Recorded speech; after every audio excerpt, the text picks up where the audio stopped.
Bonjour, je m'appelle Vincent Augias, je suis en deuxième année de licence de géographie à l'université d'Avignon. Aujourd'hui, je vais vous présenter le sujet que j'ai choisi. Il s'intitule L'éducation dans les pays du Sud. J'ai choisi trois problématiques. Quels sont les problèmes d'éducation dans les pays du Sud? Quels sont les contrastes avec les pays du Nord? Et quelles solutions apporter pour ralentir cet écart et permettre un développement aux pays du Sud?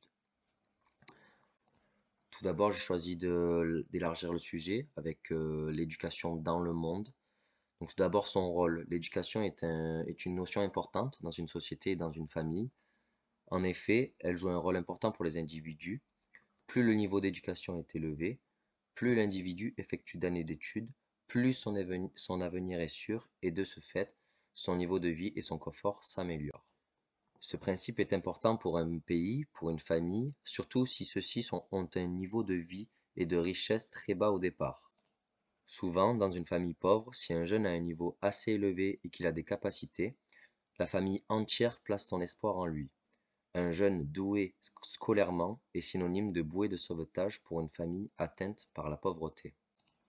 Ensuite, en ce qui concerne la notion du capital social. Donc, comme vu précédemment, si un individu parvient à aller faire des études supérieures, son niveau de vie augmentera. Il sera promis un bel avenir et son capital social augmentera également. Il pourra alors vivre plus confortablement et faire vivre sa famille dans de meilleures conditions et rejoindra alors sûrement des pays un peu plus développés. Ensuite, j'ai choisi de faire une partie sur les droits et les devoirs. En effet, dans chaque pays, l'école est obligatoire ou non, et jusqu'à différents âges selon les pays, pardon. Par exemple, sur le graphique ci-dessus, nous pouvons voir qu'au Malawi, un pays sous-développé, l'école est obligatoire jusqu'à seulement 8 ans, alors que des pays développés comme les États-Unis et la France, l'école est obligatoire jusqu'à 11 voire 12 ans. À noter que le Brésil, pays en fort développement, pousse l'obligation à l'école jusqu'à 14 ans. Donc on va se demander, est-ce que c'est un facteur important pour le développement d'un pays? Et est-ce que mêler obligation et volonté permet-il aux individus d'avoir un meilleur niveau scolaire? Ensuite, j'ai choisi de réaliser une comparaison de l'éducation entre pays du Nord et pays du Sud. Tout d'abord, il y a l'alphabétisation. En effet, c'est un des domaines les plus contrastés. Euh, Savoir lire, écrire et compter n'est pas évident selon les âges et les pays. Sur le graphique ci-dessus, nous pouvons voir le score du niveau de lecture des individus de 15 ans selon les pays. On constate clairement un contraste entre pays du Sud et pays du Nord. Plus la barre contient de rouge, meilleur est le niveau. Plus la barre est verte, moins bon est le niveau. On peut constater que les pays sous-développés comme la Malaisie, l'Indonésie et la République dominicaine ont un niveau très bas.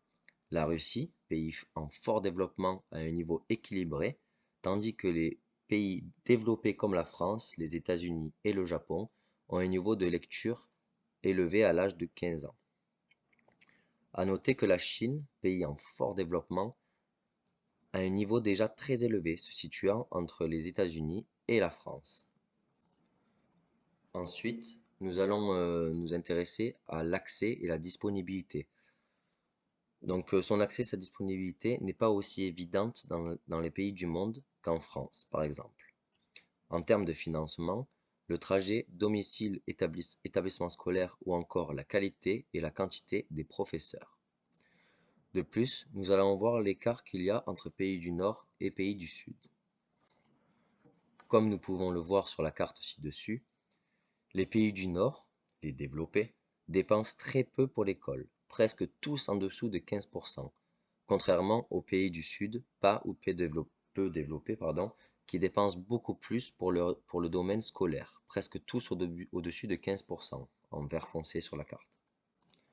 De plus, sur le graphique ci-contre, nous pouvons voir que les 58 millions d'enfants en âge d'aller à l'école primaire mais qui n'y sont pas sont surreprésentés dans les pays du Sud, notamment en Asie du Sud avec 12,8% et en Afrique subsaharienne 33,8%.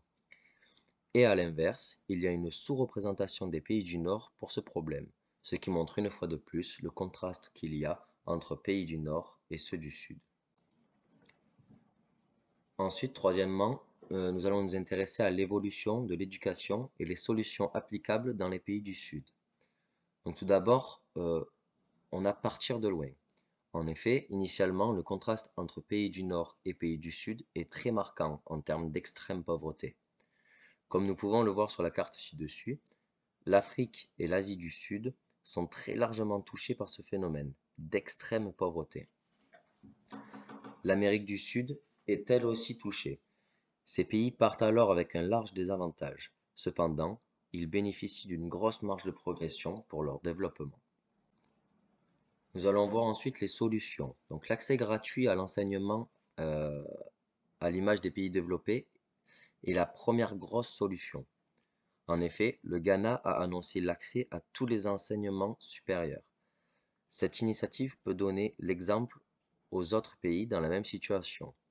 Cependant, certains ont besoin d'aide sociale et financière, et celles-ci peuvent venir de gros investisseurs, de pays donateurs, d'associations et d'événements caritatifs par exemple.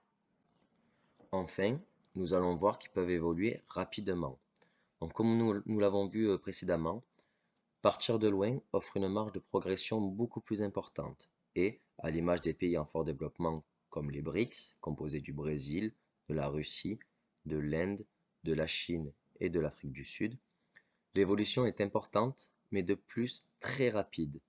En se basant sur les manières de faire des pays développés, les pays en développement vont rattraper leur retard beaucoup plus rapidement.